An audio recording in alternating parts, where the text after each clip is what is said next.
Hey guys, welcome back.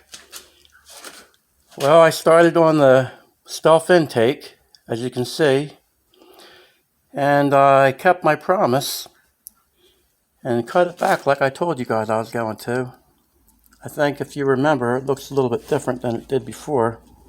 I'm still working on it, but for the most part, this is what it's going to be. I'm not going to go crazy with anything else, just a few areas I got to blend in, smooth a couple places out, and as far as pouring it, I'm just going to make sure that things match up, and that's all it's going to be done to the ports. So as far as porting goes, fellas, I can't say it's a ported intake because the ports are big enough. And even if they were a little bit smaller than the heads, I'd leave them like that because I think it makes more torque that way. But here's one of the things. People's going to say, well, why'd you cut that back down like that so far? And the reason being, I did that. Hang on a minute, fellas. It's because of this.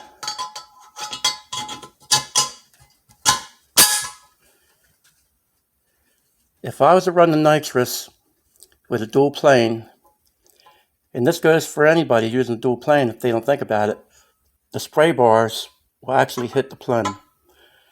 And there's another way around this, and that's to put a spacer on it like this. Use one of these spacers. And the reason I didn't want to do that is because people don't understand, a lot of guys don't understand rather, is that when you raise this up, you're moving the power band. If I remember right, it's like for a half-inch of spacer, it moves the power band 500. And this intake's already good till 7,000 RPM. So I surely don't need anything more than that when I'm not going to be turning this engine any more than probably 65 to 68 pushing it, because 460s don't like it. If you do that with them stock without doing anything for the oiling problems, they're not going to last. You'll just have a blowed up engine on your hands. But I just wanted to give you guys a little update on it and run things by you a little bit. So far it looks okay. I haven't found any really big problems with it as far as imperfections or anything, so that was good. I was hoping there wouldn't be anything off the wall inside here once I got cutting into it. But that's about it. I just wanted to bring things up to date with you and explain that about the spacer.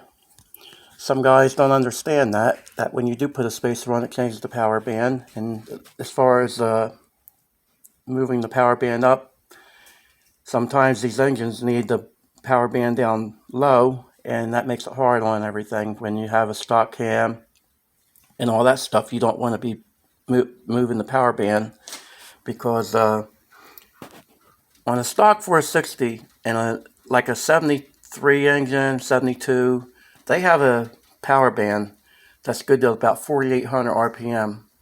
Sometimes less, depending if the cam's been moved around a little bit or timing chain been replaced with a later model timing chain.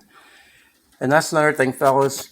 If you have a late model engine and it doesn't really have a lot of bottom end, if you were just to take a 70 timing chain and put on it, it would bring it up about 6 degrees of timing, because they're retarded 6 degrees certain years. So that's always a thing. People think because they have low compression that's why the engines don't run that well. But it's not just that. It's because of the timing is retarded so far back on them. And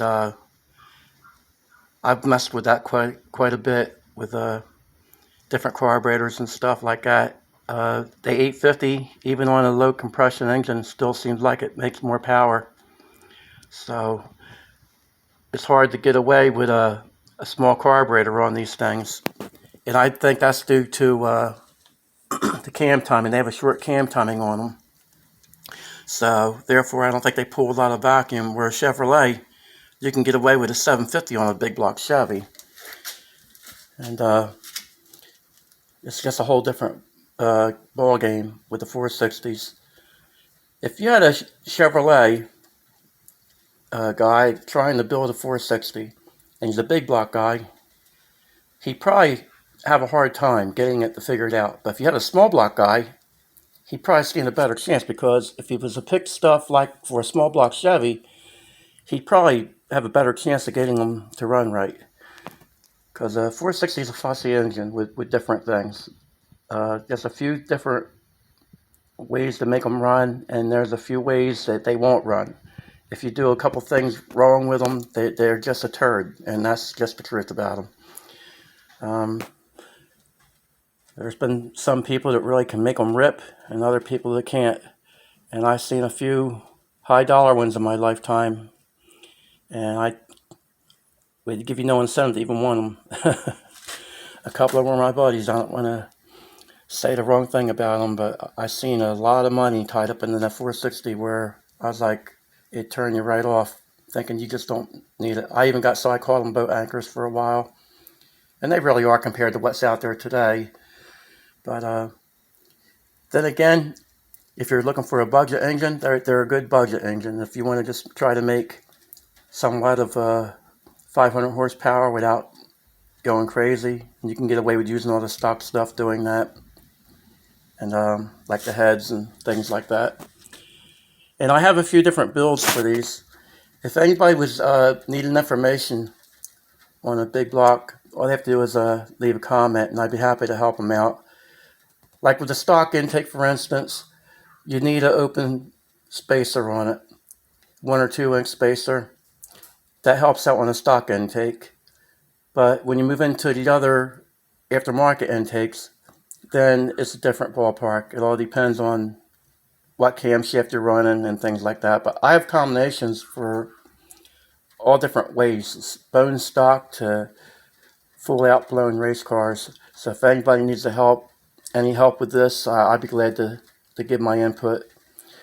And maybe I could save you some heartache on making the wrong choices with some of the performance parts.